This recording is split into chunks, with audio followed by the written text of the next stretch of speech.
On the rainy morning of October 14th, 2004, a heavy flatbed truck rumbled down a narrow, mud-slicked lane in Hampshire, England. Its massive diesel engine groaned as it approached the secluded banks of the River Meon, hauling a reinforced, opaque containment tank. Inside this single, vibrating vessel lay a payload that had required 3 years of classified ecological preparation. The water within the tank sloshed heavily with every turn of the wheels, protecting a cargo so sensitive that the local authorities had cordoned off the entire riverbank from the public. What happened after this vehicle arrived was something nobody predicted, something that stunned researchers, and something that scientists still discuss in hushed tones of academic astonishment. I am Arthur Pendleton, and this is the full arc of the 20-year sanctuary. By the end of this account, you will understand the hidden biological mechanism that allows a ruined aquatic ecosystem to heal itself from the brink of collapse. You will discover the catastrophic systemic error that nearly doomed England's most historic chalk streams to permanent sterility. And finally, you will witness the extraordinary ecological revelation that occurred when human beings simply stepped away and left a river entirely to its own devices. But to understand the true nature of this transformation, you have to start with something unexpected: the microscopic geology of Cretaceous flint gravel. The River Meon is one of only 200 chalk streams found anywhere on the face of the planet, a rare geographical jewel fed by ancient underground aquifers.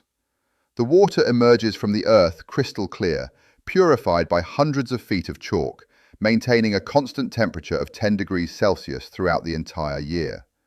This unique environment creates a highly specialized cradle for life, specifically for the macroinvertebrate communities that dwell within the riverbed sediment. In a study published by the Journal of Applied Ecology in 2002, researchers demonstrated that these gravel beds serve as the absolute foundation for the entire riverine food web, hosting thousands of microscopic organisms per square meter. The primary resident of these gravel spaces is the mayfly nymph, a fragile creature that acts as a vital indicator of water purity. When the gravels are clean, the nymphs thrive, and when the nymphs thrive, the entire river flourishes. But the researchers monitoring the water chemistry in the early years of the millennium soon realized that the gravel was hiding a dark secret, and nobody expected what came after. For decades, the River Meon had been subjected to an invisible, accumulating pressure. It was not the dramatic, sludge-spewing pollution of industrial factories, but rather a slow, suffocating accumulation of fine agricultural silt and chemical runoff. As intensive farming expanded across the Hampshire Downs, every heavy rain washed tons of topsoil into the water. This fine sediment settled into the spaces between the flint gravels, choking off the oxygen supply to the mayfly eggs and the microscopic larvae. The riverbed was effectively being paved over by mud, turning a vibrant biological nursery into a barren underwater desert. Without the invertebrates, the larger residents of the river began to starve. The wild brown trout, a species that had inhabited these waters since the last ice age, found their spawning grounds ruined, as their eggs require a continuous flow of oxygenated water through clean gravel to survive. Environmental surveys from that era painted a grim picture, noting a precipitous decline in fish biomass. Yet, as the research nets came up empty month after month, a question lingered. Where had the apex predators gone? To make matters worse, the River Meon was a highly prized destination for recreational fly fishing, an activity steeped in centuries of English tradition. For generations, wealthy anglers had paid premium prices to cast their lines into these waters, demanding a high density of catchable fish.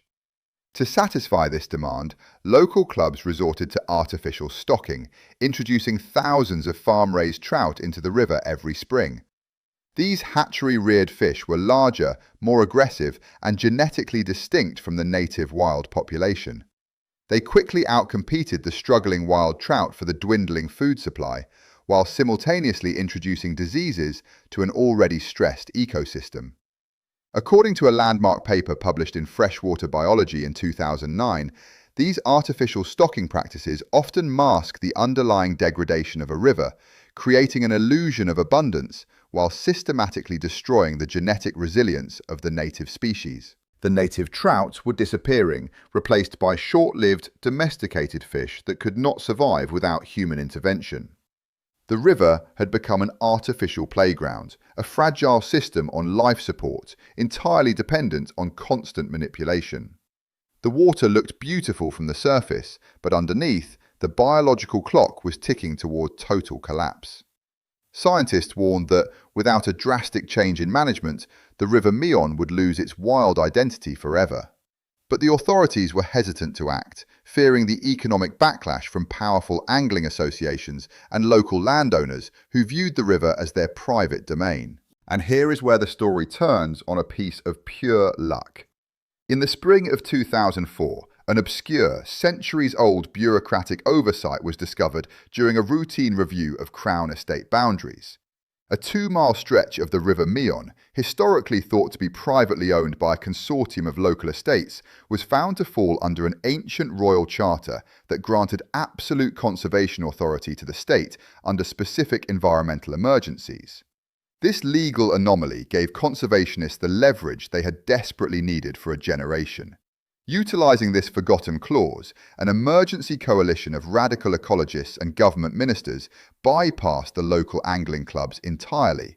They issued an unprecedented absolute ban on all human interference along this specific stretch of water. No fishing of any kind was permitted.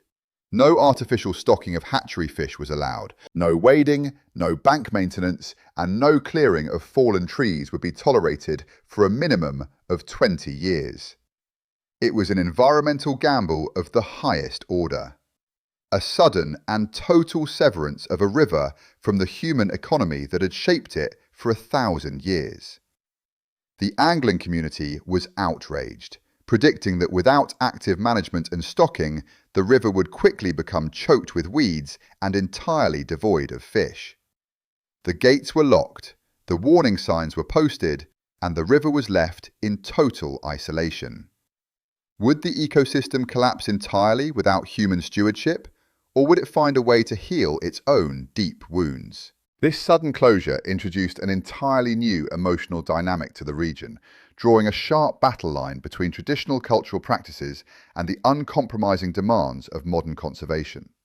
For centuries, the English chalk stream had been romanticised in literature as a manicured paradise, a symbol of human mastery over nature, where the riverbanks were kept as neat as bowling greens and the water was clear as glass. The traditional river keepers were proud men who viewed themselves as the rightful guardians of the water, pruning the aquatic vegetation and trapping predators like herons and mink to protect the fish. To them, the 20-year ban was an insult to their heritage, an abandonment of the land to wild chaos. They argued that human intervention was the only thing preventing the river from becoming an unnavigable swamp. As the months turned into years, the closed section of the River Meon began to look drastically different from the manicured estates upstream and downstream. Fallen willow trees were left where they crashed, blocking the current and creating massive tangles of deadwood. Brambles and stinging nettles reclaimed the footpaths, hiding the water from view. To the casual observer, the river looked neglected, messy and ruined.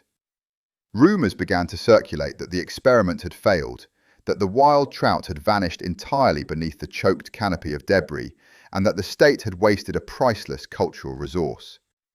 But the biggest surprise was still to come. Behind the barrier of overgrown vegetation, away from human eyes, a profound, silent revolution was taking place. The transformation did not happen overnight, but rather through a slow, compounding series of natural reactions. When a massive oak tree collapsed into the river during a winter storm in 2006, it was not cleared away by river keepers. Instead, it remained in the channel, forcing the water to accelerate around its branches. This accelerated current acted like a natural fire hose, scouring the riverbed and blasting away the accumulated agricultural silt that had choked the flint gravels for decades. Beneath the mud, the pristine, ancient white chalk gravel was exposed to the light for the first time in 50 years. The mayfly nymphs, the delicate macroinvertebrates that scientists call the keystone species of the chalk stream, returned in numbers that defied all historical data. They colonized the newly cleaned gravels, multiplying exponentially. The water itself, no longer slowed down by uniform channels, began to create its own complex topography. It carved deep pools beneath the fallen logs, created shallow, bubbling riffles over the exposed stones, and spilled gently into the floodplains during high tide. The river was no longer a static canal. It had become a dynamic, self-regulating, living organism. It was restoring its own physical architecture, using the very debris that humans had spent centuries removing to rebuild its biological resilience. When the 20-year ban finally expired, a team of senior ecologists returned to the restricted zone of the River Meon, carrying advanced electrofishing equipment and water sampling kits. They stepped into a world that felt entirely alien to the modern English landscape. The silence was the first thing that struck them, not the silence of death, but the absence of human noise, replaced by a deafening, complex auditory tapestry of buzzing insects, splashing water, and bird calls. When they lowered their sampling nets into the pools, the water seemed to erupt. The data they gathered over the subsequent months revealed a transformation so profound that it shocked the scientific community. The total biomass of the river had increased by over 400% compared to the baseline measurements taken in 2004. The wild brown trout had not only survived, they had undergone a massive population explosion. Without competition from weak hatchery fish, the native trout had adapted perfectly to the complex, woody environment. The researchers captured individual wild trout that weighed over 6 pounds, monsters of their species, with deep golden flanks and brilliant red spots, possessing a physical power never seen in farm-raised varieties. The size of the average fish had doubled, and their genetic purity was absolute. The river had cleansed its own gene pool, completely erasing the genetic degradation caused by decades of artificial stocking.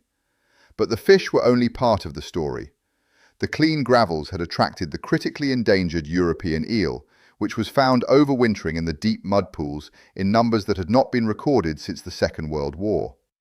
The water crowfoot, an aquatic plant that purifies the stream and provides shelter for juvenile fish, had formed lush, emerald-green carpets across the riverbed, swaying in the current like underwater forests. The river had transformed from a broken, artificial canal into a loud, vibrant, self-sustaining wilderness, a sanctuary of life pulsing with an energy that modern Britain had long forgotten.